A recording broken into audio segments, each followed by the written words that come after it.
Bom dia, irmãos. Paz do Senhor. Bom dia, Malu. Irmão Zé Carlos, Cleusa, bom dia. Paz do Senhor, amém? Vamos começar aí a nossa aula, né? Espero que todos estejam bem, em nome do Senhor. Que a graça do Senhor esteja com todos, amém? E hoje nós vamos ter uma aula aí bem gostosa, né? Bem interessante, né? Que Deus possa nos tratar nessa manhã, né? Nos dar aí o prazer da sua presença. E eu quero começar fazendo uma oração, pedir para a pastora Cláudia fazer uma oração, amém? Amém. Soberano Deus, amado Pai, nós te louvamos, ó Deus, por esta manhã, Senhor. Nós te louvamos, ó Deus querido, porque o Senhor tem nos guardado, porque cada um de nós, ó Pai, ao despertar tivemos mais uma oportunidade, ó Pai. Pai amado, eu te peço nesta manhã que o Senhor venha, Senhor, abrir os nossos corações, as nossas mentes para entendimento, para revelação da Tua Palavra. Pai amado, alcança a necessidade de cada um de nós, Senhor, porque a Tua Palavra é sempre a mesma, mas nos alcança de formas diferentes, Pai, conforme as nossas necessidades, Senhor, e só Tu sabes, Senhor. Por isso, Pai, eu peço que nesta manhã o Senhor use da vida do meu marido, que o Senhor, Pai amado, venha iluminar, Senhor Deus, a mente dele, que não seja ele, mas seja o Teu Espírito Santo, Senhor, a conduzir este ensino, Senhor. Que nós possamos, ó Pai, terminar, Pai, este momento de comunhão e de aprendizado, Senhor Deus, um pouco mais próximos de Ti, Senhor. Pai amado, nos ajuda, nos guia, nos revela, nos ensina, Senhor, mais da Tua Palavra, mais de Ti, Senhor. É o que eu te peço nesta manhã. Eu peço que o Senhor venha abençoar cada um, Senhor. Cada um que nesse momento, Senhor Deus, está aí. Cada um, Senhor Deus, que vai ouvir. Cada um que vai compartilhar. Cada um, Senhor Deus, que está, Senhor Deus, com o coração sujeito a aprender de Ti, Senhor. Abençoe a cada família, Senhor, cada lar. Cada um, Deus, que está aí, que ainda vai assistir, Senhor Deus, este ensino, Pai, em nome de Jesus. Amém. Amém. Amém, irmãos. Que Deus nos abençoe aí, né, nessa manhã maravilhosa. Eu confesso para vocês que eu não estou, como eu posso dizer, nervoso, né? Eu costumo estar sempre tranquilo, né? Quanto às aulas, né, que nós vamos aqui estar empreendendo. Mas eu confesso para os irmãos que eu estou bastante apreensivo, né? Essa aula de hoje foi algo que Deus me deu numa madrugada dessa semana. Deus me levantou aí pela manhã, pela madrugada, e Deus começou a me dar essa aula aí numa madrugada aí. Eu comecei a meditar bastante, né? E eu fico bastante pensativo. Eu passo a semana inteira meditando sobre essas coisas, tudo e tal. E uma coisa que foi bem legal de estar meditando, de estar ali pensando e comentando com o Espírito Santo a respeito de todas essas coisas, são as necessidades, né? E nós vamos falar hoje aqui sobre um assunto que nós comentamos bastante, a gente fala bastante, passagens muito conhecidas, mas eu gostei muito da abordagem que Deus me deu a respeito desse assunto. E que não deixa de fazer parte do que nós falamos da semana passada. Exatamente. É que algumas pessoas... Eu não concluí o meu celular, na verdade, deu algum problema semana passada. E eu não consegui concluir. Aliás, eu concluí, mas o Facebook acabou não concluindo o vídeo da semana passada. Algumas pessoas aí pediram para ver se eu conseguia repostar tudo. Mas aí essa semana, vasculhando meu celular, eu vi que o vídeo tá lá, né? Guardado no meu celular. Então eu vou estar postando ele logo em seguida dessa aula aqui. Vou estar deixando lá. E algumas pessoas pediram para fazer uma continuação da aula passada, né? Mas aí Deus me deu essa continuidade, a maneira de continuar dessa forma aqui, né? Então A princípio eu gostaria que os irmãos abrissem a Bíblia, né, no livro de Ezequiel, capítulo 36. O tema que nós vamos estar abordando aí hoje, eu coloquei aí nas redes sociais, né, o coração duro, né, que na verdade não deixa de ser uma continuação do que nós temos falado aí. Eu tenho visto que não é uma continuação da semana passada, é uma continuação das aulas, né? Eu vejo que Deus está Que é a transformação, né? traçando um enredo, né? Nessas nossas aulas aqui, como diz a pastora Cláudia aqui, é Deus traçando aí uma continuidade da nossa conversão, né? Então, eu quero convidar vocês a estar meditando sobre essa passagem de Ezequiel, uma passagem bem emblemática, todos nós já conhecemos essa passagem, talvez você pode não ter estudado ou lido sobre ela, mas com certeza em alguma pregação você já ouviu, alguma citação feita sobre ela, né, que é uma passagem muito conhecida. Então vamos lá, Ezequiel 36, no versículo 26 em diante, né? Nós vamos fazer essa leitura aí. Abre aí, Ezequiel 36, a partir do versículo 26. E ele diz assim: E vos darei um coração novo, e porei dentro de vós um espírito novo, e tirarei o coração de pedra da vossa carne, e vos darei um coração de carne. E porei dentro de vós o meu espírito, e farei que andeis nos meus estatutos, e guardeis os meus juízos e os observeis. E habitareis na terra que eu dei a vossos pais, e vós me sereis por povo, e eu vos serei por Deus. Amém? Então, uma passagem bem conhecida, uma passagem que é uma passagem, é um texto assim complexo, né, de suma importância para a vida daqueles que creem, daqueles que... O som tá muito baixo. Tá baixo? Peraí que ele vai ver aqui e você já me disse melhorou. Melhorou, irmãos? Vê aí se melhorou. Melhorou, Dé? Deixa eu melhorar. Oi, irmãos. Melhorou o som? Me mandaram aqui a mensagem dizendo que o som tava baixo. Vê aí pra mim se melhorou o som.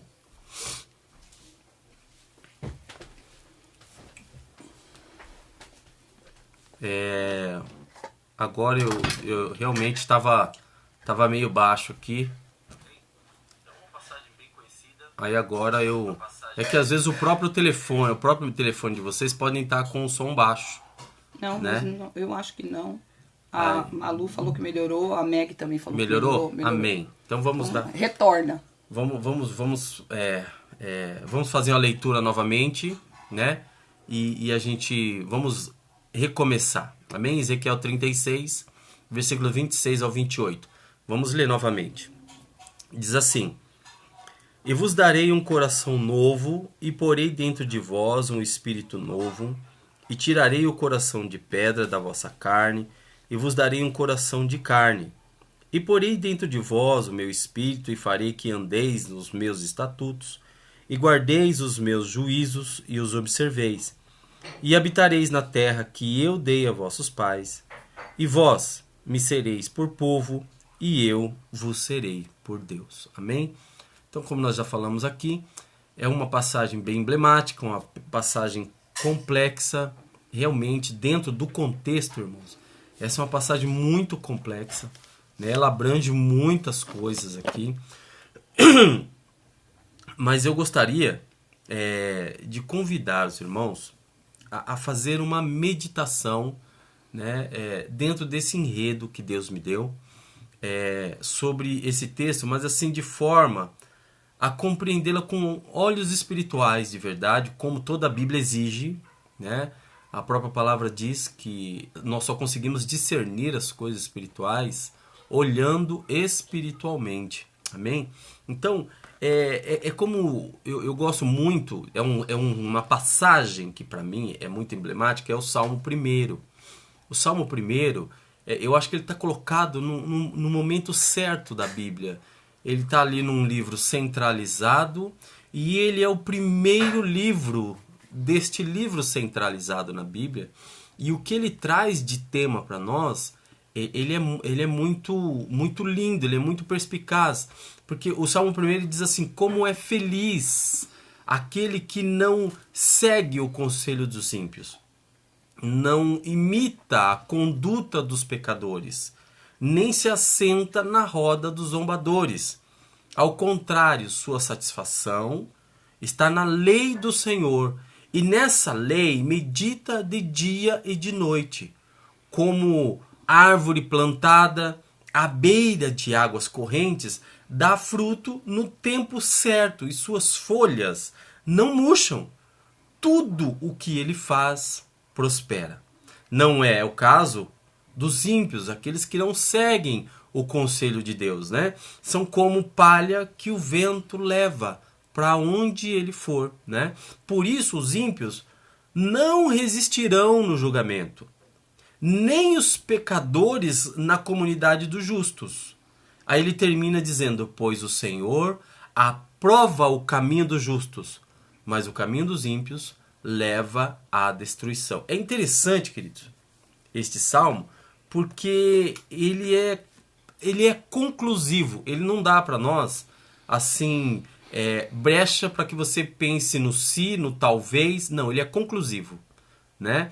Ele não deixa brecha nenhuma para interpretações safas. O que é um safado? Vejam bem, safo é aquela pessoa que ela se desloca de uma conversa, né? Você entra num assunto e aquela pessoa, ela sai fora daquele assunto, né? Ele se desloca, sabe aquele velho sabonete, né? Que você tenta pegar e ele vai esvaindo das suas mãos. É aquela pessoa lisa, é verdade. Então, uma pessoa safada é uma pessoa que se safa, que sai das suas responsabilidades, né? Que foge da inteireza da palavra, que tenta buscar somente aquilo que te interessa, aquilo que lhe interessa. Isso é ser um safado, amém? Uma pessoa que safa das realidades. Então, o português ele é lindo demais quando bem compreendido. Amém? Então, às vezes a gente leva a palavra por um lado que às vezes não convém e não é a realidade. Pejorativo, né? Um lado pejorativo que acaba sendo a centralidade daquela palavra e que não é verdade. Essa palavra safado é aquela pessoa que se desloca, sabe? Que sai fora das condições reais, né? Da conversa, da palavra, do aconselhamento, né? Da responsabilidade. Então, esse é um texto que não nos deixa ser safos, né? Ele é conclusivo. Ele é real. O Senhor ele vem com 2 pés e não deixa nenhuma base para que a gente fique em pé diante dessa palavra, né? Então, se for da maneira... veja bem que essa palavra, ela fala assim, ele é claro quanto à nossa responsabilidade diante do quê? Diante da palavra de Deus. Nós estamos, por enquanto, aqui falando do Salmo 1, né? E ele fala da nossa responsabilidade diante da palavra. Ele fala da continuidade e também da aplicação. Ele fala, bendito, mais que felizes são aqueles que meditam quando? De dia e de noite. Então, uma pessoa que não medita na palavra, que não está se dando a palavra, se nós formos olhar para o lado negativo, o positivo se eu meditar, eu sou mais que feliz. Se eu não medito, eu sou mais que infeliz. Amém, queridos? Então isso é uma coisa que eu preciso entender. Deixa eu tirar esse som aqui, porque senão vai ficar tocando aqui no meio da nossa aula e não vai ser legal, né? Espera aí só um momentinho. A linguagem da Bom, NVI, tá? tirei aqui, agora nós vamos ter uma aula limpa aí, né? Então... o Salmo, ele dá para nós essa conclusão dizendo que se eu medito na palavra do Senhor, eu sou mais que feliz. Amém? E qual é a rotina que eu devo manter? Né? É de dia e de noite. Ou seja, eu devo manter a minha vida pautada na palavra de Deus. Isso diz para nós a respeito daquela questão do achismo, né? Eu já aconselhei muito pessoas, trabalhando com jovem durante 10 anos, estou sempre no meio do louvor, no meio da pregação. Então, trabalhamos muito com casais, então eu e minha esposa, quando a gente para aconselhar uma pessoa, às vezes você chega com a palavra, às vezes não, a gente sempre chega com a palavra, mas as pessoas elas vêm com muitos achismos. Não, mas eu acho que não é assim. Eu não penso dessa forma. E uma coisa que não nos interessa de verdade é o que eu acho, o que eu penso, né? Esse é um problema que nós temos de chegar, eu já disse isso aqui, de chegarmos na palavra de Deus cheios. E quando eu chego cheio na palavra do Senhor, não tem como ela me encher. Então, João 4,30 diz que eu preciso o quê? Me diminuir para que Cristo cresça em mim. Eu preciso chegar até a palavra esvaziado. Eu preciso chegar na palavra repleto de vazio. Não sem consistência, mas eu preciso chegar dando brechas para que a palavra de Deus entre e faça morada. Então, muitas vezes eu vou buscar um conselho já achando que eu sei tudo que tem que fazer. Se você já sabe tudo que você tem que fazer, você não precisa de conselho, né? Eu vou até um conselheiro porque eu estou perdido. Eu vou até um conselheiro porque eu cheguei numa encruzilhada da minha vida e eu não sei para onde eu vou. Então agora eu vou buscar uma pessoa onde eu sei que Deus pode me ajudar, né? Através daquela pessoa, me dar uma direção. Mas eu não posso já chegar com um sentido único, né? Onde você não vai ter abertura. Então, a palavra diz que eu preciso, né, ter uma continuidade.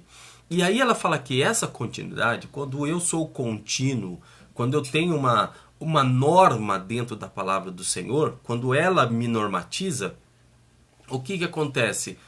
Ela diz que eu darei frutos, eu serei como um broto, uma árvore plantada junto a ribeiro. Queridos, isso daqui é fantástico. Não sei se vocês já viram rios, né? Que do lado, as margens, é cheio de árvores.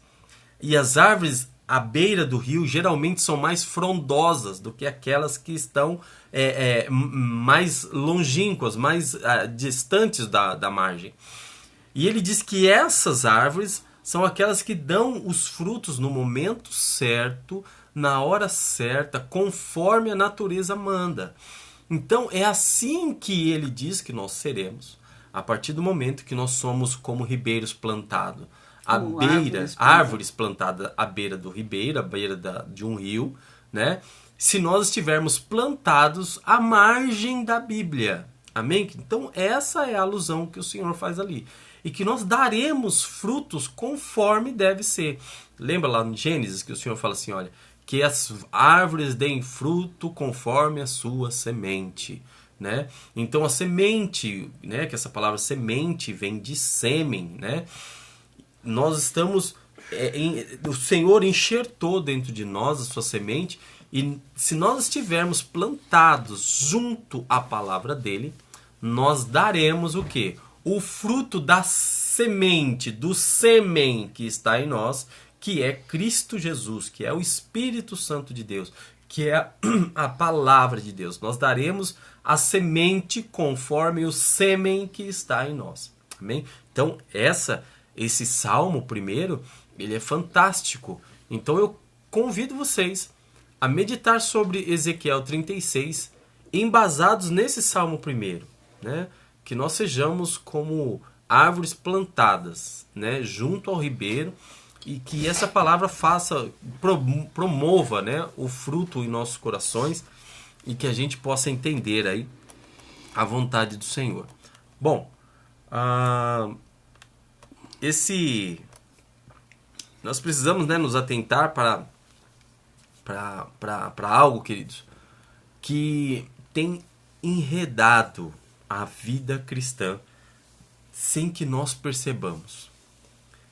Existem fatores que estão nos afastando da palavra do Senhor de maneira bem sutil, de maneira que a gente não percebe, né? A nossa vida devocional está sendo tragada.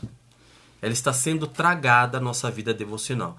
E nós, desapercebidos, estamos aceitando essas condições. E quando nós aceitamos, se nós olhamos para o Salmo 1, nós sofremos as consequências de forma dura, severa e dolorosa. Nós sofremos todas as consequências de uma vida que não tenha esse devocional, de forma o quê? Dura, severa e dolorosa. Amém? E nós não percebemos isso. Porque quando eu estou ligado, arraigado, né? É intrínseco na minha vida a palavra de Deus, quando surgem os problemas, ela abre um leque dentro de mim de opções santas, de como eu me mover dentro daquela situação. Mas quando não existe essa possibilidade da palavra dentro de mim, quando surgem os problemas, eu entro num vácuo, eu não sei o que fazer. Então, o devocional, ele é fantástico para as nossas vidas, porque o nosso contato com Deus, ele nos leva sempre ao caminho mais correto e mais certo. E para a gente agora poder embarcar nesse Ezequiel 36, eu quero que vocês imaginem comigo um ato cirúrgico. Eu quero que vocês imaginem um transplante de coração sendo feito em nossas vidas. Amém? Então, é justamente isso que Deus fez. É justamente isso. Deus fez um transplante de coração nas nossas vidas, né? Então, eu quero que vocês meditem comigo a respeito disso. A respeito, imaginando esse transplante em nossas vidas. Amém? Tem uma irmã, né, que ela foi da nossa igreja, e que ela usava um termo, né, que é bem propício para esse momento, né? Ela falava assim: Deus faz cirurgia sem corte e a cura chega sem que nós percebamos, né? Então, é uma cirurgia realmente sem corte que Deus fez nas nossas vidas, e a cura ela vai chegando, a gente não vai percebendo, né? Mas as coisas vão melhorando e a nossa vida vai melhorando, o nosso jeito de viver. Eu gosto muito de academia, sempre fui de academia, e eu vejo muita gente falando assim: eu não gosto de ir para academia porque você vai e não vê, como eu posso dizer, resultados, né? Demora muito, isso e aquilo. Mas eu quero dizer para vocês o seguinte: quando a gente faz academia, a primeira gordura que some do nosso corpo é aquela gordura que fica sobre as vísceras, que fica sobre o fígado, sobre os rins. É a primeira gordura que some, é essa. E aí o que acontece?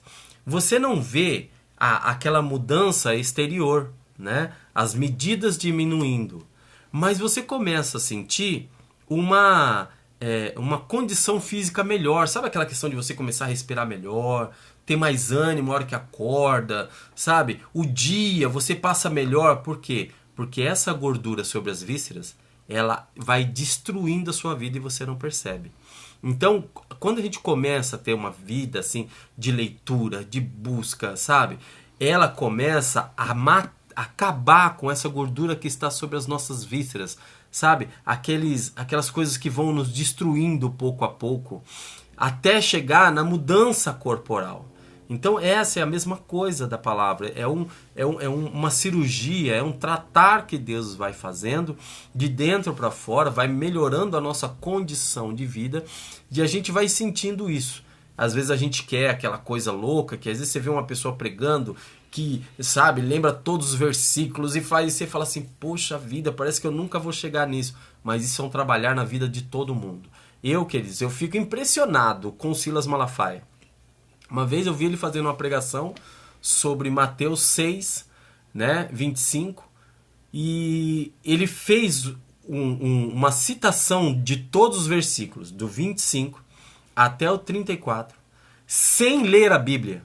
Aquilo me deixou assim, eu falei, meu Deus, eu preciso chegar nisso daí, né? Eu quero ser assim, mas eu comecei a imaginar e ver o trabalhar de Deus na vida daquele, o tanto que ele se deu para a palavra até chegar naquilo ali.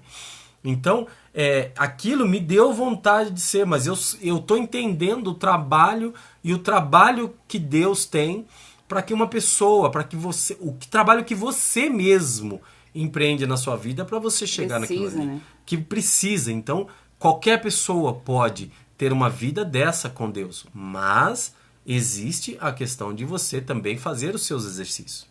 E aí, esta é uma realidade, queridos, que a palavra de Deus não deve nunca ser simplesmente lida.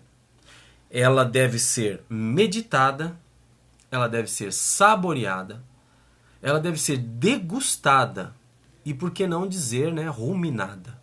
Né? Aquela questão de você ficar ali ruminando a palavra e tentando saborear o máximo que você puder dessa palavra. Né?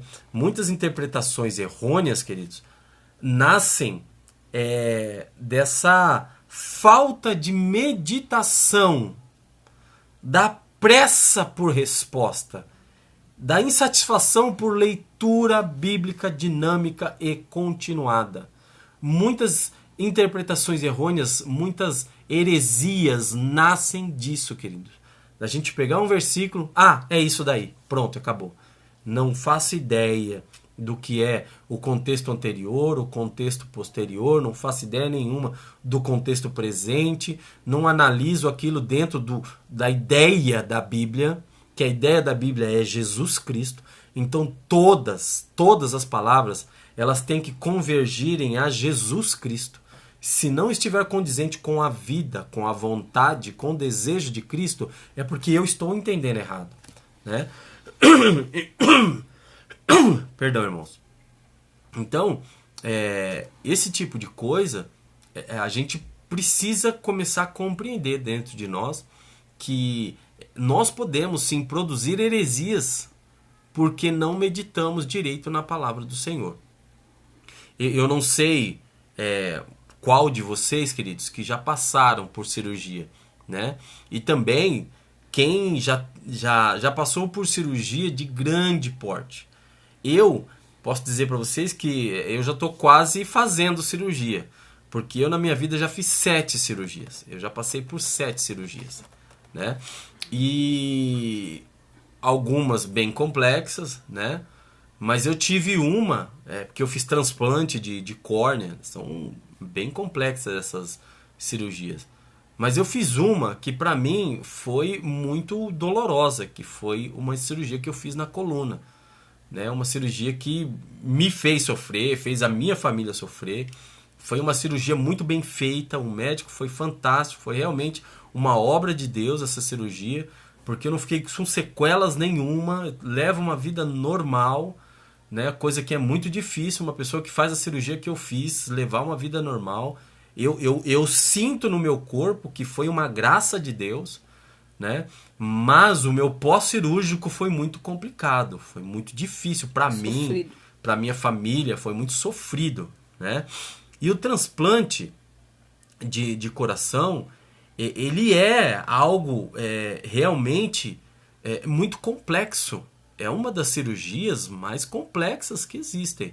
Ela é uma cirurgia que ela não dá brechas para erro. Um erro é morte, né? Qualquer coisa, qualquer desvio é morte, né? Mas nós precisamos entender o seguinte: qual que é a intenção do transplante, né? É trazer a pessoa de uma condição de morte para uma condição de vida, né? É uma cirurgia bem complexa, por quê? Porque ela está trazendo você novamente para uma vida, a qual você não estava mais tendo condições de viver. E isso que acontece conosco quando analisamos essa passagem. Foi o que Deus fez. Nós estávamos numa condição de morte total, né? é o que acontece hoje. Muitas pessoas acham que estão vivendo a vida, né, bem, vivendo uma vida maravilhosa. Estão vivendo, né? Estão sobrevivendo, né? Mas não fazem ideia de que estão com o coração parando, né? E nós precisamos que Deus, aliás, somente Deus pode nos levar para a vida verdadeira, e tem só uma maneira: fazendo esse transplante de coração, tirando o coração duro que existe na nossa vida anterior a Cristo, e nos dando esse coração que nos dá a condição de vivermos uma vida em Cristo Jesus. Então essa é uma cirurgia que Deus faz, é uma cirurgia no mundo real. Esse transplante de coração é uma cirurgia que ela é muito complexa, mas ela não pode ser demorada. Ela é uma cirurgia que pode levar no máximo 4 horas, né? Por quê? Por causa da vida útil do coração fora do corpo. O coração fora do corpo, ele não dura muito tempo. Então ele precisa ser transplantado muito rápido, né? Muito rápido. Por exemplo, a minha cirurgia, ela demorou muito mais. A minha cirurgia na coluna foram 7 horas, né? Eu tive complicações ali na cirurgia. A minha cirurgia demorou um pouco mais de 7 horas. Foram 7 horas e 20, 7 horas e meia, né? Que foi a minha cirurgia. E 8 horas? 8 horas foi a minha cirurgia. Que minha esposa ficou lá no corredor esperando, né? Toda essa minha cirurgia. Então, realmente foi complicado. Mas a cirurgia em si, ela é de extremo risco e de consequências assim que podem levar a pessoa à morte, né? Mas a intenção é simplesmente de trazer uma nova vida, uma nova condição de vida. No caso, né, do ato cirúrgico realizado por Deus, no nosso transplante de coração, é de simplesmente nos dar uma nova condição de vida, ou dizendo melhor, né, nos dando uma vida, né? Então ele nos trouxe, verdadeiramente aquela citação bíblica, nos trouxe da morte para a vida, amém? Então, irmãos, assim, é uma situação traumática, né, para a vida do homem pecador, que nós somos, esse procedimento, porque como a Bíblia mesmo fala, que ele nos traz da morte para a vida. E eu estive ali pesquisando sobre transplante de coração, e pude notar que a cirurgia em si mesmo, com toda a complexidade, ela, com toda a tecnologia e ciência, né, avançada e tudo tal, ela é relativamente tranquila. Ela é relativamente tranquila. Por quê?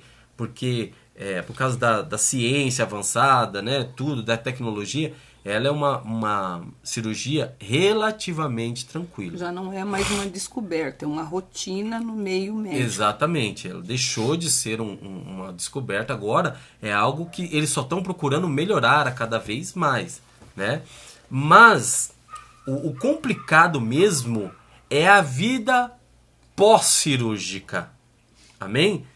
Que necessita de cuidados específicos, contumaz e permanente. Ela precisa.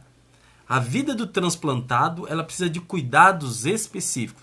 A cirurgia em si, ela hoje em dia não é mais algo tão absurdo, né? Mas os cuidados pós-cirurgia, eles devem ser realizados com extremo cuidado. Extremo cuidado. E aí,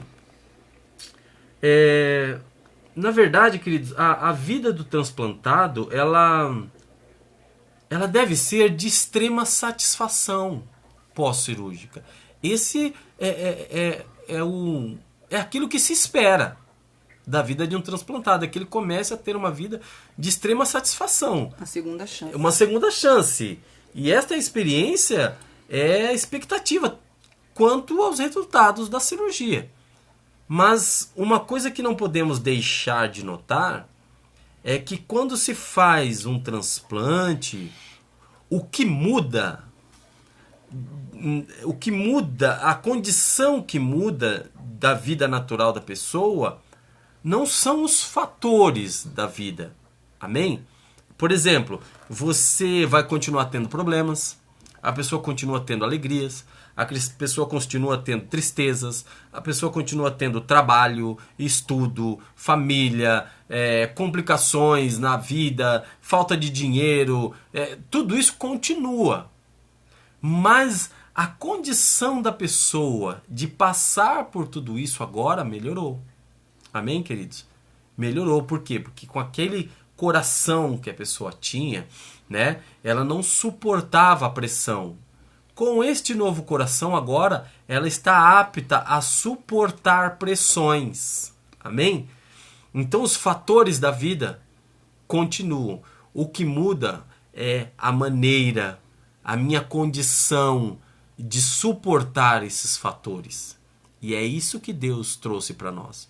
Uma condição diferente de suportarmos os fatores da vida. É aquela oração de Cristo, né, em João 17, a gente tem comentado muito sobre esse livro de João, que Cristo fala assim: Senhor, eu não peço que os tire do mundo, mas que os livre do mal. Ou seja, nesse transplante de coração de Ezequiel 36, Cristo não pediu para que Deus livrasse-nos de vermos da convivência, de ver o mal acontecer, de fazer parte ali da continuidade e tudo tal. Mas ele falou assim: eu vou livrá-los do mal. E qual é a maneira que Deus fez para nos livrar do mal? Sabe qual foi, querido? Nos livrando de nós mesmos. Hoje a nossa visão, ela é uma visão de Cristo. Então hoje aquilo que te fazia sofrer, ele pode não te fazer sofrer mais, né? Essa é a questão do perdão que nós falamos na semana passada. De você, quando consegue passar pelo filtro de Cristo, você consegue perdoar e olhar para aquela situação de uma maneira que não te machuca mais, né? Então, o Senhor nos deu a possibilidade de ver a vida de uma outra forma. Ele nos deu novos... Nesse transplante, a gente teve novas oportunidades, né? Novas visões. Bom, mas agora a perspectiva e a gratidão pela nova oportunidade, ela vai fazer com que esse transplantado veja as coisas de maneira diferente. E é isso que nós devemos obter com essa cirurgia que Cristo fez em nós. Isso foi o que eu pude perceber, porque eu andei olhando alguns relatos de pessoas que foram transplantadas, queridos, e o relato dessas pessoas são fantásticos. Todos eles falam: olha, a vida para mim mudou. Os valores mudaram. Os valores mudaram. São pessoas que começaram a olhar para a família de uma maneira diferente. A importância das coisas. Exatamente. Né? Teve um relato de um empresário que mexeu muito comigo. Ele falou assim: eu não tinha tempo para minha família. E essa falta de tempo para minha família me matou. Porque o meu coração não suportou toda aquela pressão. E o que alivia a minha pressão é justamente aquilo que eu não tinha tempo, que era a minha família. Então hoje, o que eu mais dou para a minha família é tempo. E pelo que ele falou, ele assim deveria ser dono de várias empresas, ele acabou até vendendo uma ou outra empresa para ter mais espaço com a família. Então a visão de mundo dele mudou, e é isso que Deus quer conosco, que a nossa visão de mundo mude, né? E a gente precisa deixar que isso opere em nossas vidas. Amém?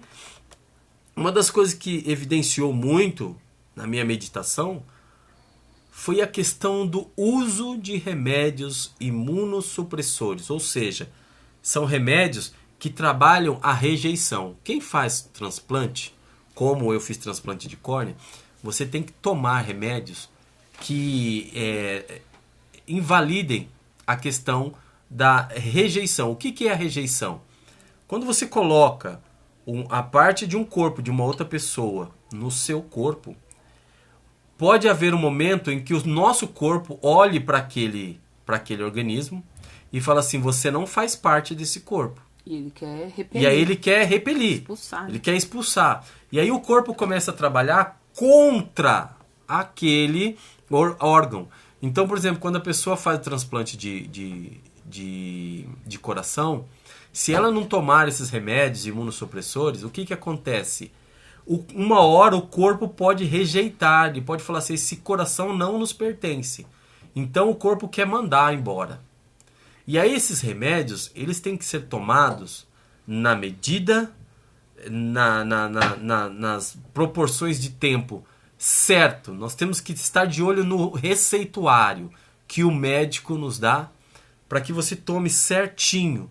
E aí periodicamente você tem que estar passando no médico para que ele esteja analisando se esse remédio tem que ser aumentado, tem que ser diminuído, se pode ser tirado, se não vai.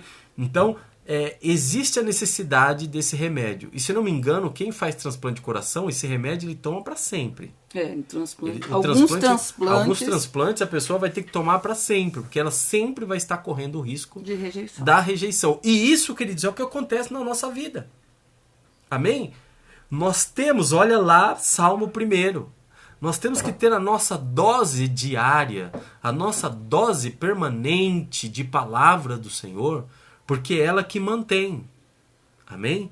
O nosso transplante vívido. Para que a nossa vida de pecado, o nosso corpo pecaminoso, amém? Não olhe para esse coração novo e fala, não te quero mais aqui. Amém, queridos? E aí o que acontece? O corpo vai começar a trabalhar para que esse novo coração saia. Mas a palavra de Deus permanece o nosso corpo, ele guarda o nosso corpo de uma forma, né, a nossa nova vida, de uma forma que esse novo coração ele não seja rejeitado, mas que ele venha tomar conta de todas as outras coisas, que venha mudar o nosso jeito de agir, o nosso jeito de viver, amém? Então, deve ser inclusos exercícios físicos, ou seja, a vida da pessoa que recebe o novo coração muda, necessita de cuidados, esses indicados pelos médicos, mas existe uma coisa, o médico te indica, mas a responsabilidade de tomar o remédio é sua, é minha, amém? Quando eu fiz as minhas cirurgias, os médicos foram lá, fizeram... eu tive um médico fantástico que fez a minha cirurgia, sabe, de coluna. Ele cuidou de mim realmente, né? Quase 3 anos. Por quase 3 anos. Foi assim uma coisa fantástica. O médico realmente... E eu passava ali periodicamente e ele fazia todas as perguntas, olhava as doses de remédio, olhava os meus resultados de exames, tudo, tal. E ele sempre falando, tá tomando o remédio certo, tá tomando remédio na hora correta, não deixa passar, né, não toma antes, sabe? Tudo era do jeito que ele falava. E então, hoje, eu tenho uma vida, assim, pós-cirúrgico, muito boa. Amém, queridos? Então, quando Deus fez essa cirurgia da nossa troca de coração, Ele deixou para nós um receituário. Amém? Ele deixou os exercícios que devem ser feitos. Ele deixou como que a nossa vida deve ser. Mas nós temos um grande problema. Todo mundo tem um pouco de médico e um pouco de técnico de futebol. Então o técnico está lá comandando o time no campo, com toda aquela pressão de milhares de torcedores, com a pressão da presidência, com a pressão dos jogadores estrelas. E ele tem que dominar tudo aquilo. E na hora tomar decisões que são de vida ou morte no jogo. E a gente sentado no sofá acha que sabe mais. Não está sofrendo nenhuma pressão. Então é fácil você falar, por que você não tira fulano? Por que não coloca ciclano? Por que não isso, não aquilo? Só que a gente não está passando pela pressão que aquele técnico está passando. A gente tem um médico dentro de nós, que o médico fala assim, olha, toma esse remédio por 30 dias. Só que quando chega no 15º, eu já estou me sentindo bem. Não preciso tomar mais não. Agora esquece. Já está tudo certo, não preciso mais tomar. Só que o médico sabe que nos 15 primeiros dias o sintoma visível some. Mas a enfermidade ainda está lá e ela precisa de mais 15 dias para que aquela enfermidade suma completamente. Então eu leio lá, já fiz algumas leituras da Bíblia. Eu ouço lá minhas pregações. De vez em quando eu ouço lá o Eu Pastor vou nos Souza. cultos. O Pastor Souza fazendo lá uma aulinha lá. Às vezes eu vou lá nos cultos, tudo tal, já tá bom. Isso daí tá... Beleza. E não tá, queridos. Não tá. Olha o que diz a palavra do Senhor, no Salmo 1. Bendito, mais que feliz, bem-aventurado é aquele que medita na palavra de dia e de noite. Amém? E existe uma palavra no Deuteronômio 6 que é muito mais forte. Que ele fala assim, encuca a palavra. Ali ele está dando aquela ideia de você abrir a cabeça da pessoa e socar a palavra lá dentro. Né? E isso é muito mais forte. Ele mostra para nós a necessidade de vermos, de termos contato, de vivermos com a palavra diariamente, o tempo todo. Amém, queridos? Então, existe um receituário para a minha vida e para a sua pós-cirurgia de troca de transplante, desse transplante, da troca de coração. Nós temos hoje um novo coração, mas para que esse coração tenha vida, nós precisamos olhar o receituário do Senhor. Nós precisamos ter contato com os remédios do Senhor. E nós olhamos, tem uma mensagem que eu escrevi uns tempos atrás, mas eu ainda não tive o prazer de pregar essa palavra e nem de trazer um estudo sobre isso. Mas nós olhamos para o Senhor e falamos que Ele é médico dos médicos. Amém? Mas como nós somos maus pacientes, nós olhamos para o médico como? Eu vou quando eu preciso. Principalmente a raça humana do lado masculino, né? Você quer ver uma mulher matar um marido? É só ela simplesmente não falar mais para ele ir para o médico. Né? É só a mulher fazer isso, ela mata o marido. Porque o homem só vai para o médico quando a mulher força ele a ir. Então, nós olhamos para o médico como... poxa, tô doente, agora eu vou. Ninguém olha. São poucos que olham para os médicos como alguém que pode impossibilitar uma doença de chegar. A prevenção. Então, muitas vezes nós vamos até o médico dos médicos porque eu já estou quebrado. Mas a intenção, a receita do Senhor é que nós vivamos uma vida de prevenção. Uma vida sempre no consultório do médico, sabe? Pedindo a ele como que eu devo viver. Olhando para aquilo que ele deixou. Para que nós vivamos uma vida que não preciso chegar no médico dos médicos pedindo remédio. Amém, queridos? Mas se precisar, ele tem o remédio. Mas ele quer que nós vivamos uma vida, sabe como? De enfermeiros hoje. Amém? Que hoje eu não sou médico. Médico dos médicos é ele. Mas eu tenho condição de tratar de outras pessoas. Mas a partir do momento que eu só vivo querendo remédios, eu não tenho como tratar. Nós temos aí hoje uma pandemia onde os médicos que estão, os enfermeiros que estão sendo pegos por essa doença, eles são tirados do seu ambiente, onde ele pode cuidar de outras pessoas. E é isso que tem acontecido. Nós estamos no meio de uma pandemia espiritual, onde vários de nós estão sendo quase que abduzidos pelo mal, pelas doenças, né? E onde nós deveríamos estar cuidando de pessoas, nós precisamos ser cuidados o tempo todo. E muitas vezes não deixamos que nos cuidem. Exatamente. Sem deixar, isso é que é o pior.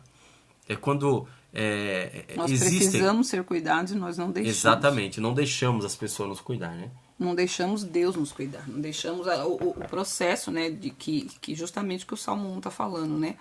O meditar de noite é buscar, né, o sustento, a direção, a força, né? E muitas vezes a gente... Por que quando alguém que se desvia, né, do caminho, alguém que se afasta do caminho, quando você tem que falar para aquela pessoa, né, do Senhor... Por que todo mundo fala assim, é melhor pegar um que nunca ouviu falar da palavra do que você querer ajudar alguém que conhece a palavra?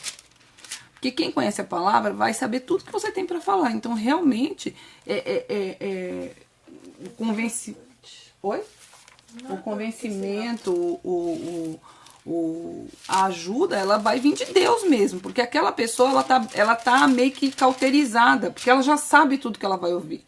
E ela, muitas das vezes, ela já colocou no coração dela que não adianta, né? Que e você, muitas vezes, não se propõe a ajudar ou a falar, porque você também fala, não adianta, né? Porque aquela pessoa já conhece a palavra, então, o que adianta eu ir falar com quem já sabe? Exatamente. E aí, queridos, sabe lá no Efésios 6, que Efésios 6 é conhecido, né? A palavra, a passagem da armadura de Deus, né? Onde nós devemos nos revestir da armadura de Deus. Sim. Só que Efésios 6, para vestir a armadura, não está no começo, está no final do livro. Amém?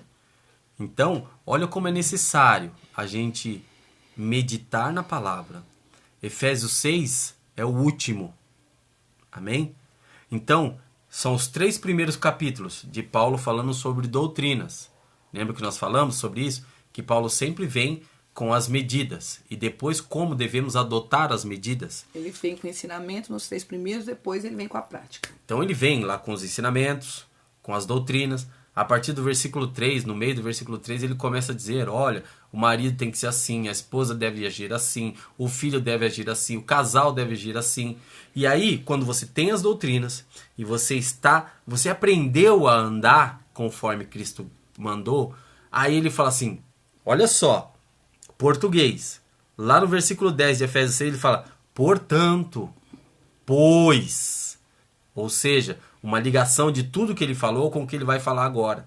Ele fala assim, no demais, irmãos meus, fortalecei-vos no Senhor e na força do seu poder. Existe uma diferença de fortalecer no Senhor e na força do seu poder. Um outro dia a gente fala sobre isso.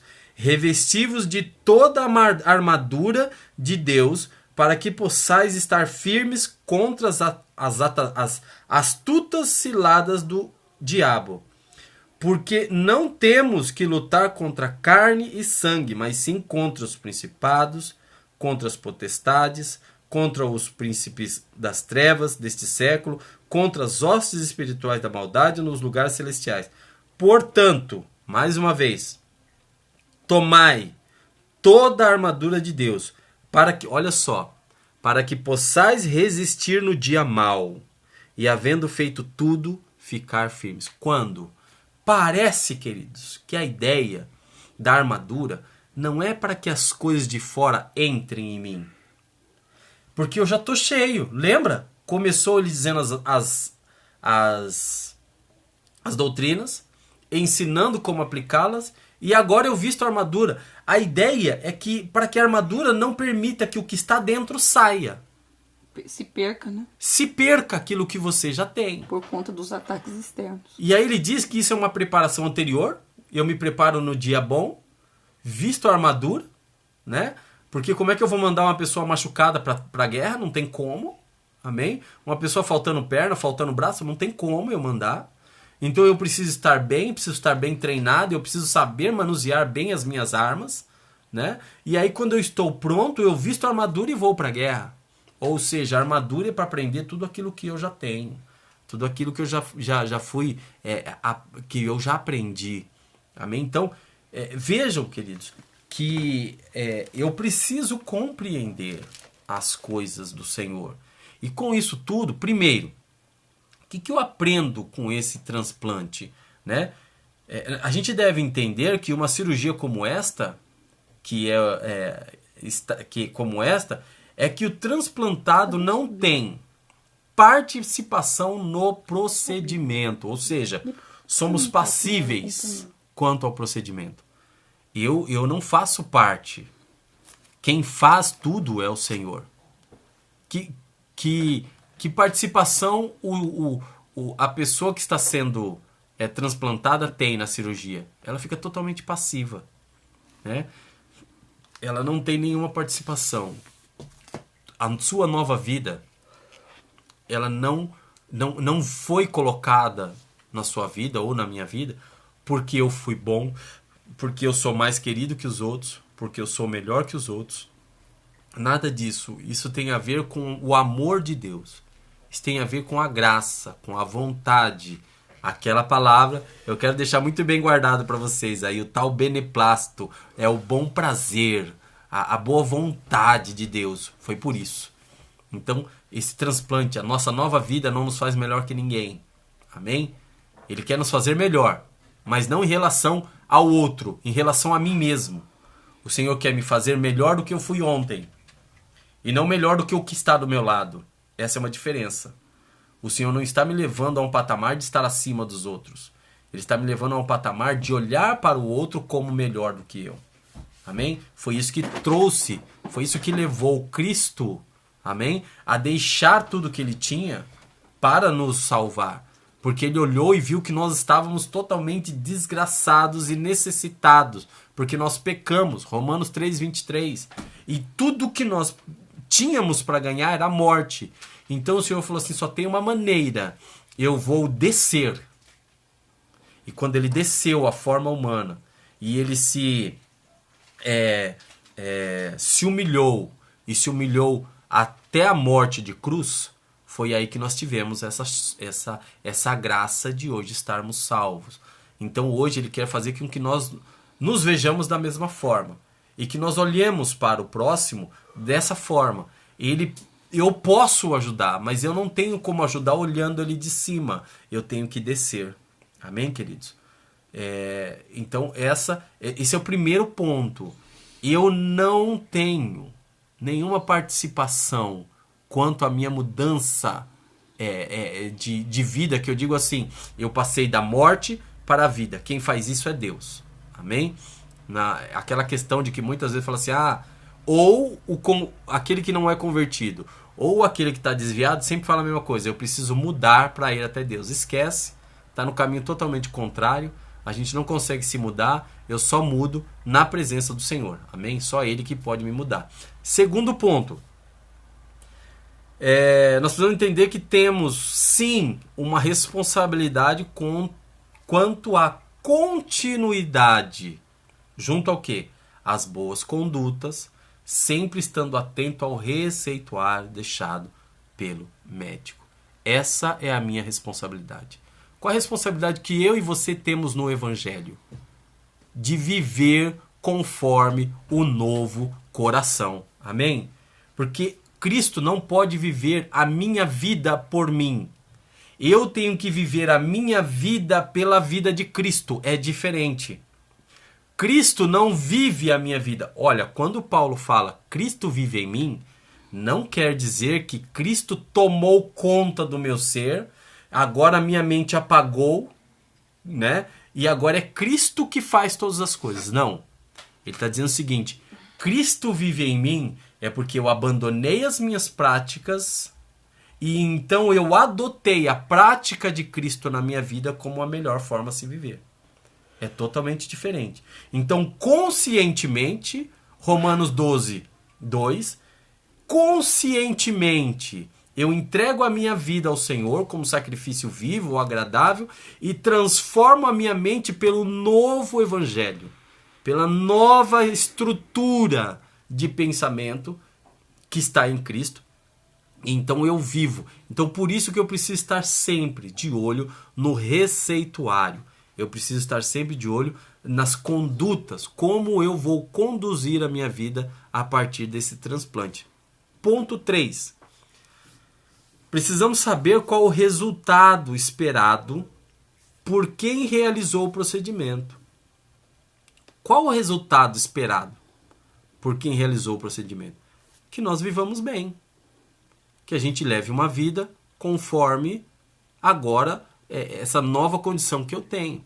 Porque eles não vão tirar de você, eles não vão colocar um coração de quem já sofreu um infarto.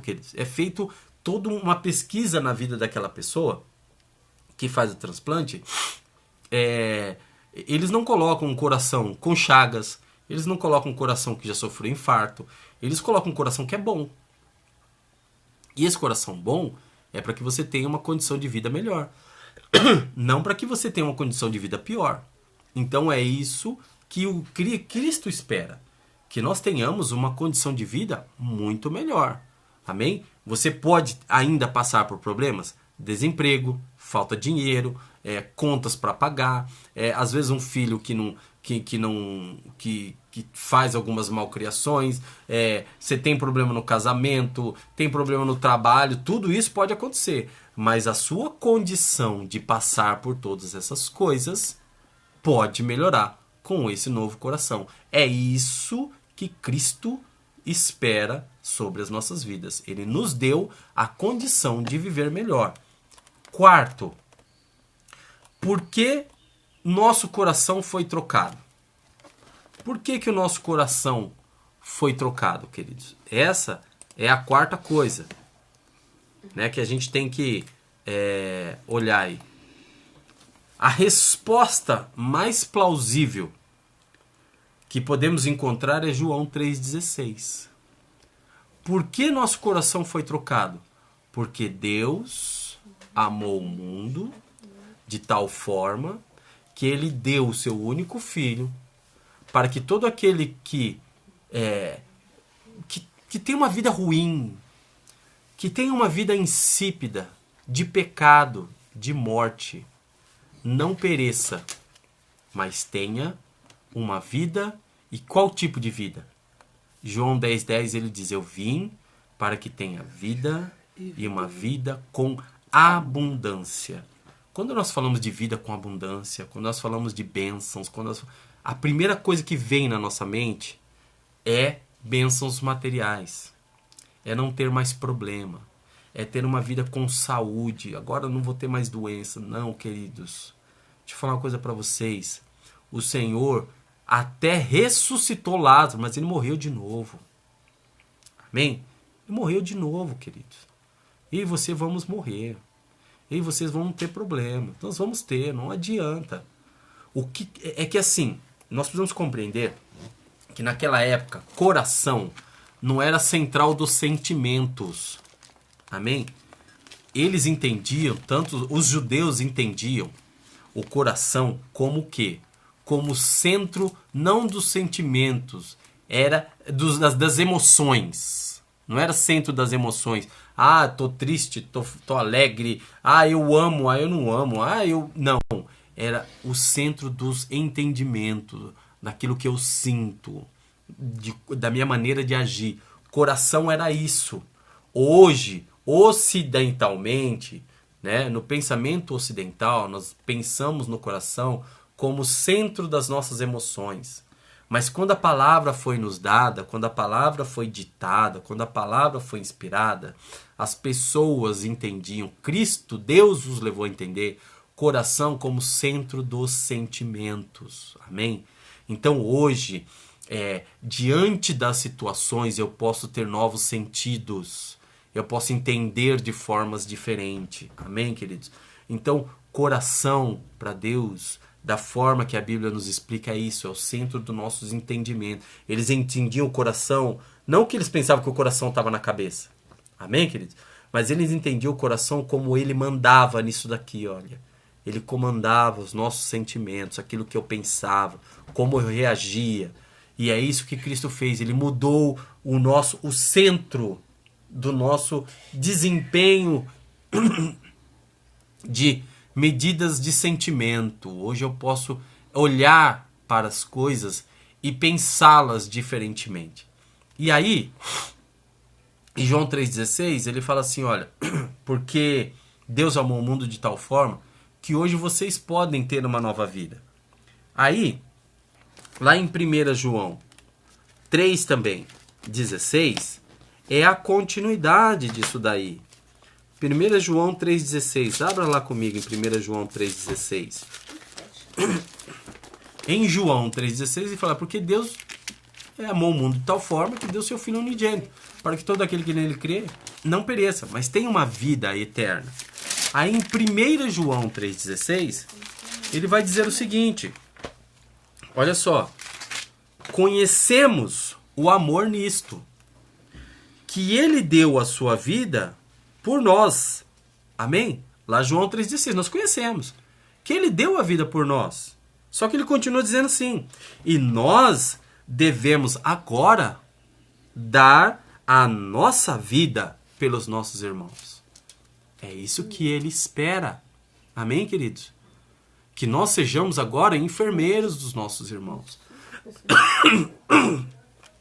Que nós possamos dar continuidade da obra que Ele continuou, que Ele começou em nós. Que nós possamos agora sermos pessoas que vão estar ali na sala da cirurgia, ajudando. A esperança de Cristo agora é que Ele, na hora que precisar de um bisturi, Ele possa, pastora Cláudia, me dá o bisturi tal.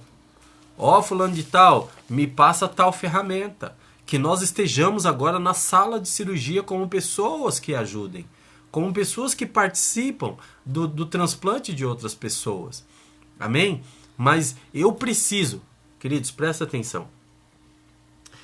Quando eu vou até um médico, eu preciso que ele seja formado em medicina e não em direito. Amém?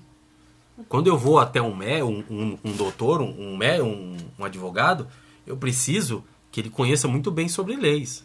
Para mim, pouco importa o que ele conhece de medicina. Para mim, o que importa é que ele conheça de leis. Cada coisa no seu lugar. Cada coisa no seu lugar. Agora, como que Deus vai usar uma pessoa numa sala de cirurgia se a pessoa não faz nem ideia do que é bisturi? Amém, querido? Ele pede uma tesoura, um espaçador, ninguém faz nem ideia. Tá todo mundo na sala assim, cri. Do que ele está falando? O que está passando na mente de Deus? O que ele quer? E nós temos aqui o livro. De ensino de direito, de ensino de medicina. De tudo. Para que você e eu sejamos usados na sala de cirurgia que Deus precisar. Nós fomos transplantados para que agora nós possamos participar nas salas de cirurgia. Mas eu não conheço. Eu não faço ideia do que Deus está falando. Amém, queridos? A gente acha que eu sou salvo e pronto, parou por aí. A minha salvação por si só acabou. Mas Deus me chamou para fazer parte de um ambiente de salvação. E não só para ser salvo. E nós temos muitos salvos safos. Amém, queridos? Existem muitos salvos safados. Jesus. Isso aqui é o problema. Nós temos salvos que estão se esgueirando das suas responsabilidades contra os outros. Escorregando. Perante, escapando, escorregando. Vários crentes sabonetes. Amém, querido? Aonde Deus, olha, amanhã nós vamos fazer uma cirurgia em fulano de tal. Eu quero você, você e você e você na sala de cirurgia. Ah, não. Pra mim não vai dar, não. Amanhã eu tenho isso e aquilo para fazer. Amanhã eu isso e aquilo. Eu não estou preparado. 30 anos e fala que não está preparado, querido. Isso é um absurdo para Deus. Eu não estou bem para fazer. Estou bem para fazer. E isso é um absurdo, queridos. Deus espera que nós tenhamos uma vida sempre ligado ao quê? Ao nosso receituário. Nós somos transplantados, mas pode haver rejeição. Uma vida nossa, sabe, sem a palavra de Deus. Lembra que a palavra diz que não adianta limpar a casa e ela não ser preenchida do Espírito Santo. Porque, queridos, os demônios voltam e voltam 7 vezes pior. Amém? Eles voltam 7 vezes mais fortes. E aí o que acontece? A rejeição vai acontecer. Vai acontecer. Sabe, queridos, eu já participei muito, né? Já fui muitas vezes, como que se fala? Quando a gente aconselhado, já fui muito aconselhado.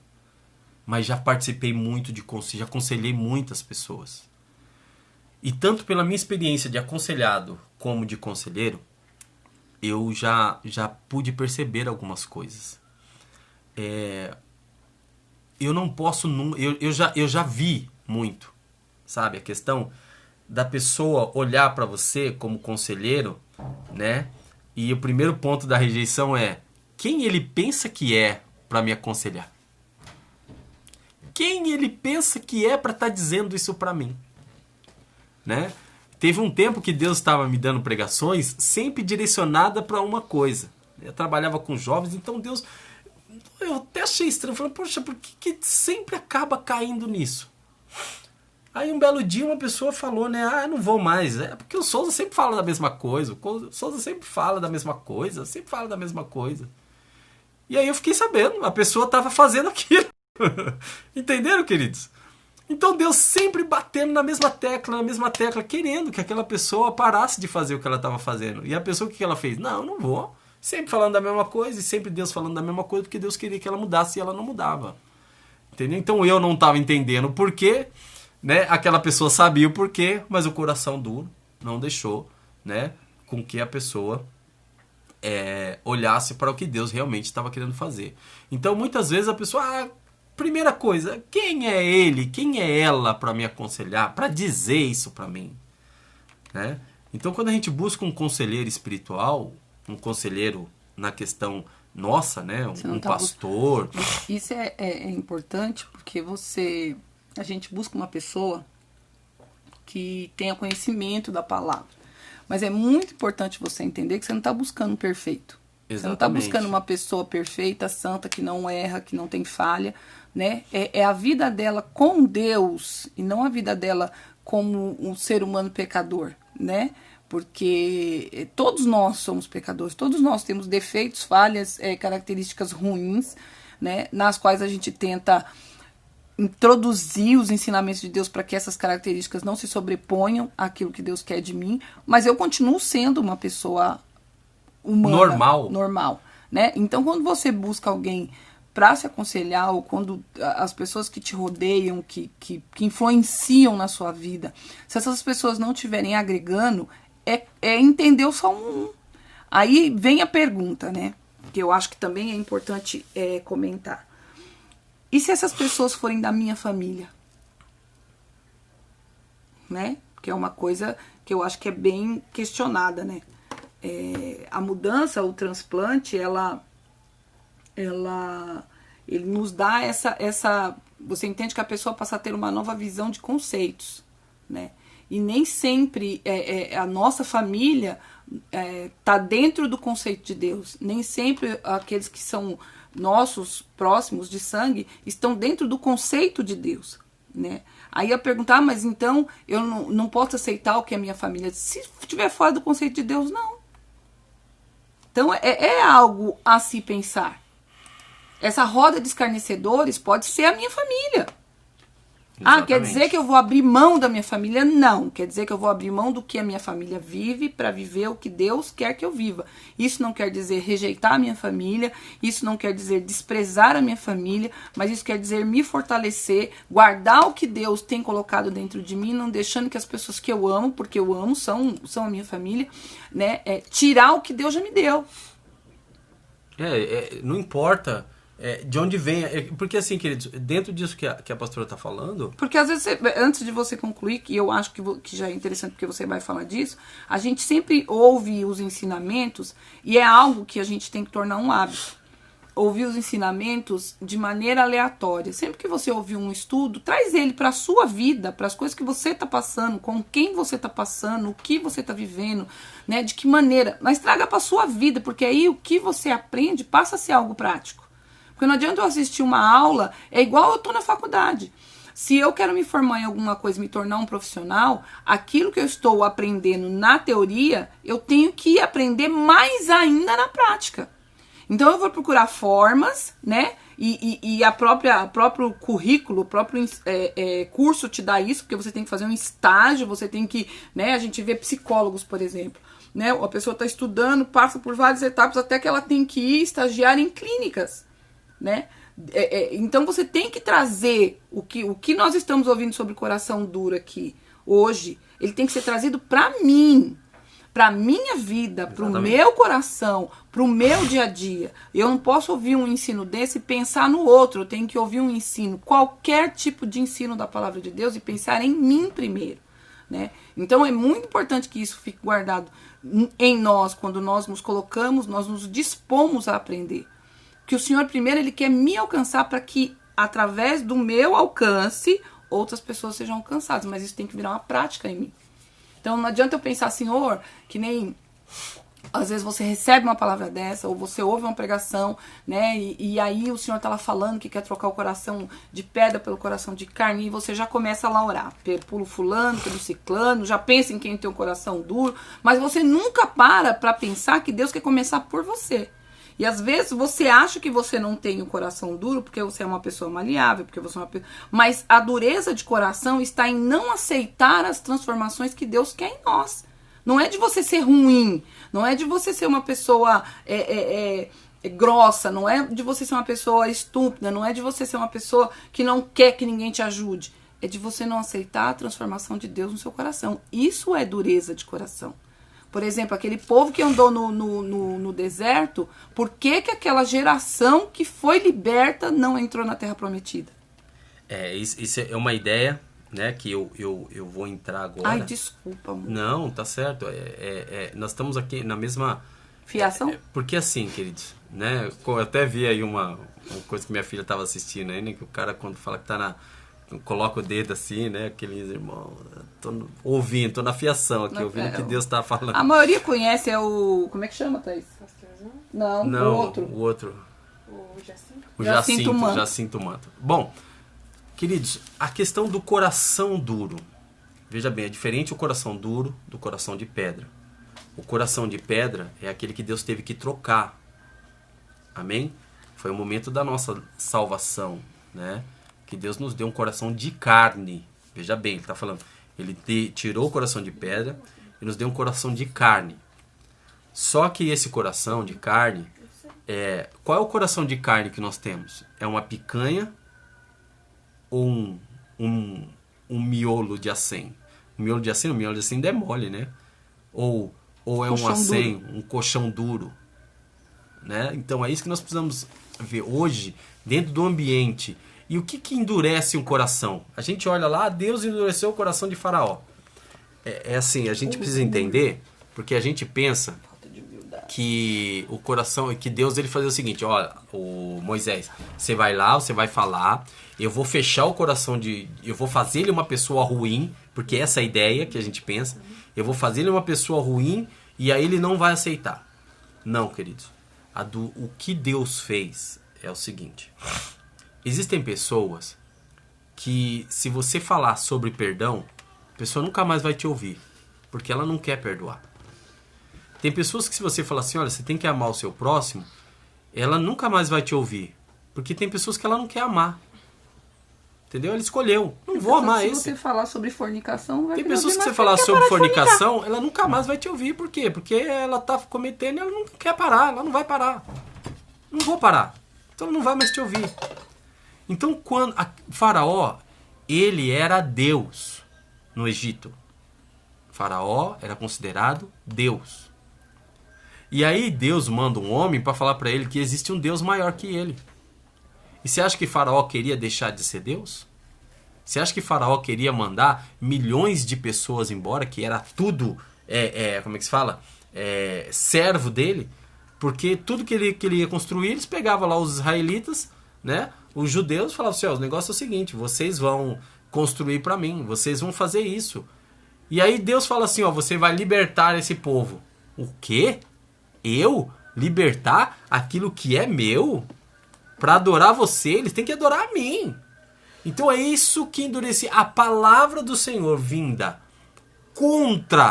contrariamente àquilo que ele queria, aquilo que ele pensava. Amém? Isso endurecia cada vez mais o coração dele. Então não é que Deus fez o coração dele ficar ruim. Não, é que Deus sabia a palavra que ia entrar no coração dele. Deus sabia o que ia de encontro com aquilo que ele não queria. E olha, a própria palavra diz que Deus se utilizou de Faraó para mostrar a graça dele para o seu povo. A Aline comentou aqui, sentiu, mas não ensinam a amar a nós mesmos antes de amar ao próximo. Essa questão de amar a nós mesmos, nossa sobrinha. Quem? Nossa sobrinha. Aline, tô vendo você aqui, linda. Linda mesmo. Linda, minha sobrinha. A minha filha tá falando que eu sou puxa-saco, mas eu amo você. Eu também te amo, Aline. E deixa eu falar uma coisa pra vocês, querido. A questão de amar a nós mesmos é muito interessante na visão bíblica. Porque Cristo, veja bem, você acha que Deus deixou de amar Cristo? Você acha que Cristo deixou de se amar? Né? Não, nunca. Deus, ele sabe quem ele é. Não é uma questão de que Deus é... Não. A humildade mora em Deus, mas ele sabe quem ele é. Ele sabe. Tanto que ele fala, eu sou o grande eu sou. Eu sou o que eu sou. E pronto, acabou. Eu sou. Vou fazer o quê? Eu sou assim. Eu sou esse. Né? Então, o que Deus quer? Ele quer que nós entendamos isso. Quem que eu sou hoje, gente? Eu sou filho do rei. Eu sou importante para Deus. Eu sou esse. Alguém. Eu sou alguém. Ele me tirou da condenação. Ele me trouxe para a vida. Aleluia. Glória a Deus. Eu devo me regozijar por isso. Mas como que eu aprendo a me amar mais? Quando eu começo a ver por que eu fui os objetos de Deus para minha salvação. Foi a graça. Foi a misericórdia. Foi o perdão. Foi a cruz. Foi a cruz. E aí quando eu olho para mim, e eu olho para o meu próximo, eu falo, eu quero que ele tenha a mesma coisa. Foi isso que Cristo fez, e ele estava no céu com toda aquela pompa, com toda aquela glória, com toda aquela grandeza. Ele falou, eu quero que eles tenham a mesma coisa que eu tenho. E aí ele olhou para nós e falou assim, eu vou resgatá-lo, eu vou buscá-lo para viver o que eu tenho. Então hoje, é essa vida que Deus quer, que eu olhe para o meu próximo e fale, eu quero que eles tenham a mesma coisa. E se for possível, eu vou dar aquilo que eu tenho para eles, para que eles vivam o que eu vivo. Só que a partir do momento que eu não consigo enxergar, amar a mim mesmo, querido, é enxergar quem eu sou hoje.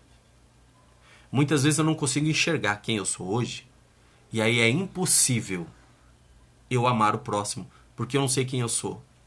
Não tem como eu ajudar o meu próximo. Aí amém? Entra a questão até do que nós falamos sobre a semana passada, que é a questão do perdão. Às vezes nós não nos amamos, nós não aceitamos o amor sobre nós mesmos, né? Porque nós não nos perdoamos ou nós não olhamos como uma pessoa que é...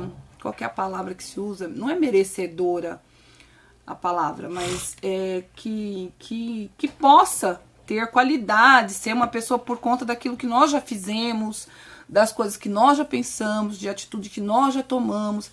Então, não amar a si mesmo é quando nós não nos aceitamos. Aí, como eu sou hoje. Como eu sou.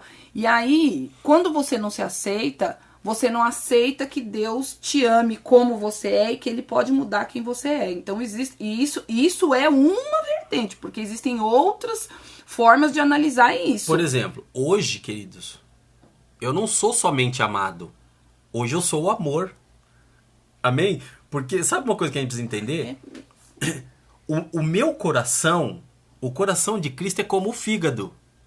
Esse coração que nós temos novo não é simplesmente um coração de uma outra. Foi o próprio cirurgião que doou o seu coração e colocou em nós. Então ele colocou pequenos corações em todo mundo. E é como o fígado, esse coração, ele vai regenerando. Ele vai aumentando e ele vai tomando forma. Amém? Então, hoje, nós não somos só amados. Nós somos amor hoje também. E nós podemos doar esse amor. Nós podemos continuar fazendo aquilo que Cristo fez. E eu quero agora encaminhar para o final. Tá, só concluindo isso, que eu achei interessante esse comentário da Aline, né? Para você se amar, você tem que se deixar ser amado. Eu acho que isso conclui. Você tem que se deixar ser amado, né? Por que muitas pessoas não se amam e criam barreiras, né, para que elas sejam amadas? Porque elas acham que elas não têm nada de bom ou não conseguiram alcançar nada de bom, né? E isso é um problema emocional. Essa questão de você não se amar, de você não aprender a se amar, de você não se sentir importante. Quando você entende a cruz, eu acho que a cruz é um princípio para você aprender a se amar. Porque quando você olha para a cruz, você fala assim, alguém me amou sem eu nem ter sido gerado Porque ainda. eu deveria estar lá e não estou. Alguém me amou independente do que eu fiz, e me amou de verdade. Porque o amor não é a emoção, os coraçãozinhos, tá? O amor é quando você decide que aquela pessoa merece, né, qualquer atitude sua de benevolente, de caridade, de cuidado, de sacrifício. Eu vou até mudar uma coisa que a pastora falou aqui. A gente pode olhar para essa questão do merecimento, mas eu vou até aprofundar. Você pode olhar para a pessoa e achar que ela não merece, mas a palavra diz: de graça recebestes, de graça dai. Então o nosso perdão foi porque eu merecia? Não. O perdão de outra pessoa também não é porque ela merece. Deixa eu ver aqui. Tia, eu sei, Jesus me ama, mas eu quero me amar antes. Isso é complicado. Isso é complicado porque eu vou dizer uma coisa aqui particular, mas abrangente para todos. É impossível eu me amar sem conhecer o amor de Cristo. Porque muitas amar da maneira correta. Exatamente. Porque muitas pessoas procuram se amar, mas esse se amar é numa questão individual. Amém? É numa questão egocêntrica. Sabe? Quando não importa o que está acontecendo, eu preciso me amar. E Cristo não ensina isso. O que Cristo ensina é que eu devo me amar dentro de condições. Amém? Eu estou no meio de pessoas que estão querendo me destruir, mas eu vou aprender a me amar. Me amar é me desviar do mal, é compreender as vontades de Deus, é fazer aquilo que Ele quer. E com isso, esse amor vai tomando conta da minha vida de tal forma que, como diz lá em 1 João 3,16, como a gente viu, que eu conheci que Deus me amou. E agora eu vou continuar a obra de Deus na minha vida. Amém? Então, é impossível eu me amar sem conhecer quem eu sou. E só Cristo pode dizer quem eu sou. Porque, como diz lá no Salmo 139, desculpa, irmãos, eu vou passar só 5 minutinhos, tá? Por causa dessa colocação, né? Eu preciso fazer isso aqui para não deixar... assim, lá no Salmo 139 diz assim: Senhor, vê se há em mim algum caminho mau. Então, às vezes eu estou querendo me amar, mas eu mesmo estou fazendo mal para mim mesmo. Então eu acabo me odiando porque eu estou fazendo mal que eu nem sei que eu estou fazendo. Mas quando eu me coloco diante de Deus, no espelho Cristo Jesus, que Ele mostra para mim o mal que eu estou fazendo até para mim mesmo, e não tem como eu ver se não for através de Cristo. É o que a palavra diz: ninguém vem ao Pai senão por mim. Eu sou o caminho, a verdade e a vida. Lá em Mateus 11:28 ele diz: aprendei de mim. E não é aprender comigo, é diferente. Aprendei de mim. Para aprender de mim eu preciso calçar os sapatos do Evangelho. E o que é calçar os sapatos do Evangelho? É ser guiado pelo Senhor, é ser dominado por Ele, é fazer da maneira que Ele mandou. Amém? Então é impossível eu me amar. É impossível eu me amar se eu não conhecer o amor de Deus por mim, por que para mim e através do que. É preciso eu compreender isso. Aí eu consigo me amar, senão eu não consigo me amar. Amém? Eu vou estar numa busca incessante por algo que... Sabe a história do cachorro correndo atrás do próprio rabo? Eu vou estar ali correndo atrás do próprio rabo, correndo atrás do próprio rabo, correndo atrás do próprio rabo, e nunca vou conseguir pegá-lo. Amém? Porque eu estou correndo do lado errado. Então Cristo que vai nos direcionar. Por isso que no Salmo diz que Ele é luz e lâmpada. Amém? Queridos, vamos terminar.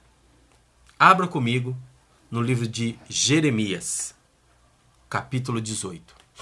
Vamos terminar. Jeremias, capítulo 18. Abra aí. Vou esperar aqui você abrir, querido.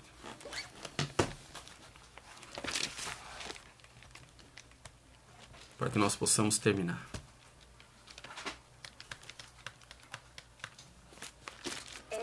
O mundo mudou. Mudamos a forma como vivemos, como nos relacionamos. É o vídeo que ele vai pôr lá. Curado. Entra sentado, sai andando. Entra morto, sai vivo. A Ele a glória para todos sempre. Eu vou descer a casa do oleiro, e o meu Senhor irá me refazer. Eu vou descer para a glória e honra dele. Eu vou descer para Deus.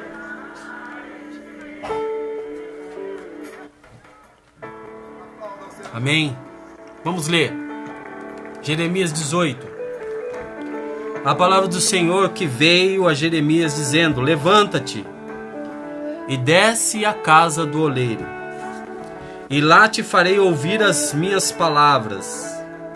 E desci à casa do oleiro, e eis que ele estava fazendo a sua obra sobre as rodas, como o vaso que ele fazia de barro. Se quebrou na mão do oleiro, tornou a fazer dele outro vaso, conforme o que pareceu bem aos seus olhos fazer. Então veio a mim a palavra do Senhor, dizendo: não poderei eu fazer de vós como fez este oleiro? Ó casa de Israel, diz o Senhor, eis que como o barro na mão do oleiro, assim sois vós na minha mão, ó casa de Israel. Amém, queridos? O coração está duro ainda, está difícil de aceitar certas coisas. Deus tem falado com você diversas vezes, falando, mas está difícil ainda. O conselho que eu tenho para você aqui é: desce à casa do oleiro. Deus sabe, queridos, qual o remédio que você tem que tomar agora, quais são as rejeições que o seu corpo está sofrendo. É difícil para todos nós, Deus sabe. Mas uma coisa que eu aprendi: cada pessoa precisa tomar um remédio correto. Para cada pessoa existe uma posologia certa. Para todo mundo existe um tempo correto. Para todo mundo existe a quantidade de gramas certa do remédio. Só tem uma pessoa que sabe fazer isso. É Deus. Eu quero terminar essa palavra aqui hoje, esse ensino de hoje, dizendo que o nosso coração já foi mudado. A gente tem um coração novo. Mas às vezes o nosso coração está duro. A palavra do Senhor, ela vem e a gente não quer aceitar. A gente vai e busca. Nós temos lá 10 pastores na nossa igreja. Aí eu busco um casal, ele fala para mim uma coisa e eu não aceito. Eu vou busco o outro, ele fala: não aceito. Busco o outro, não aceito. Então que não adianta você buscar nenhum tipo de aconselhamento se você não quer aceitar a palavra do Senhor. A nossa chance é descer à casa do oleiro, e somente Ele, queridos, somente Ele pode nos transformar. Amém? Deixa Deus amolecer essa carne do seu coração. Deixa Deus fazer o que Ele quer fazer. Fiquei muito feliz essa semana que uma irmã me chamou e falou assim: eu quero estudar a palavra, me ajuda, me direciona. Eu quero estudar, mas eu não estou conseguindo. Eu fiquei tão feliz porque a pessoa está ouvindo as nossas ministrações aqui. Ela falou assim: eu quero mais. E isso mexeu comigo. Porque um professor quer isso, quer professores que tenham vontade. Eu estou aqui, queridos. Se você hoje tem vontade de aprender alguma coisa, pastor, me ajuda, eu vou com todo prazer te ajudar. A gente senta aqui diante do computador, a gente conversa, a gente te auxilia. Mas deixa Deus trabalhar o seu coração, amém? Porque senão nada adianta. Deus tem uma vontade sobre o transplante que Ele fez na minha e na sua vida. Amém? Deixa Ele trabalhar você, querido. É isso que Deus quer. Eu quero terminar a nossa aula clamando ao Senhor que nos mostre o caminho. Às vezes a gente não sabe nem o caminho da casa do oleiro. Que Deus acenda uma luz sobre a sua mente e mostre para você: este é o caminho. Que você consiga ter fôlego, pelo menos para chegar lá na casa do oleiro. Que você chegou lá, Ele vai fazer tudo. Amém, queridos? E se você puder, ouça esse versículo, ouça esse hino pela sua vida, né? Nesse dia aí. Casa do Oleiro, do Nani Azevedo. Deixa Deus trabalhar a sua vida. Que Deus te abençoe, te guarde E não se esqueça, mais tarde teremos o culto lá na página do pastor Vanderlei Jorge e da pastora Ana Paula Jorge.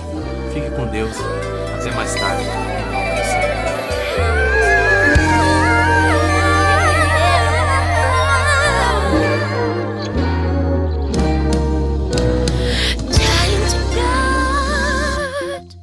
No princípio era o Verbo, e o Verbo estava com Deus, e o Verbo era Deus.